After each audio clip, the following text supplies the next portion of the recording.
Aujourd'hui, on va parler des aidants, c'est-à-dire les personnes qui s'occupent d'un proche en perte d'autonomie. Il n'y a pas vraiment de statut des aidants en France, mais en revanche, il y a de plus en plus d'aidants qui aident un proche en perte d'autonomie, voire plusieurs proches en perte d'autonomie. Et donc, il y a des aides qui existent.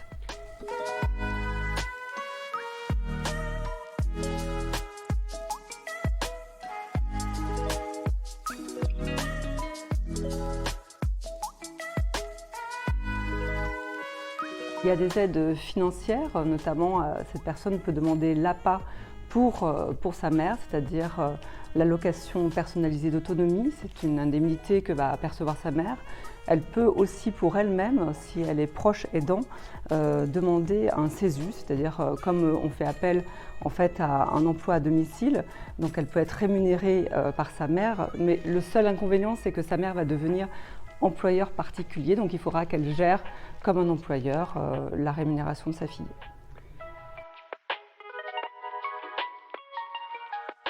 Alors, ce n'est pas une obligation de diminuer son temps de travail. Aujourd'hui, les entreprises s'adaptent parce qu'il y a de plus en plus de personnes qui s'occupent d'un proche et qui sont aidants.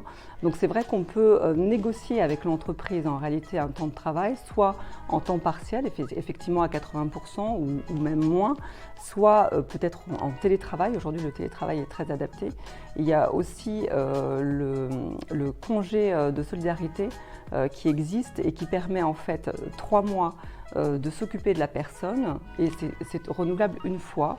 Donc on n'est pas rémunéré, on est indemnisé par l'assurance maladie, mais c'est une possibilité qui existe.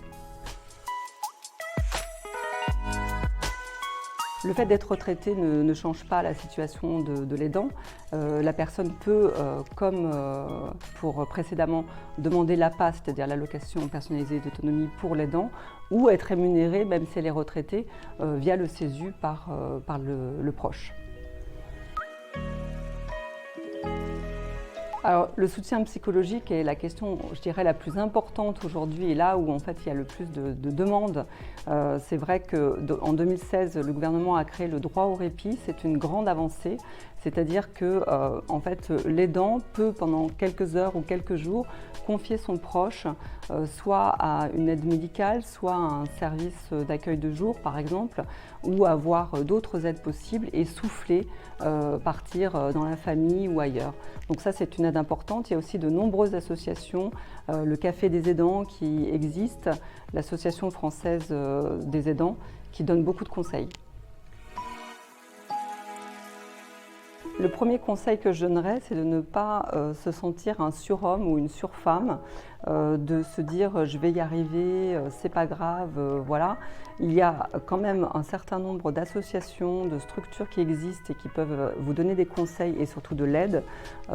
Donc il faut vraiment ne pas hésiter à les solliciter et puis prendre effectivement cette possibilité du répit, c'est-à-dire se ménager et savoir s'occuper de soi de temps en temps.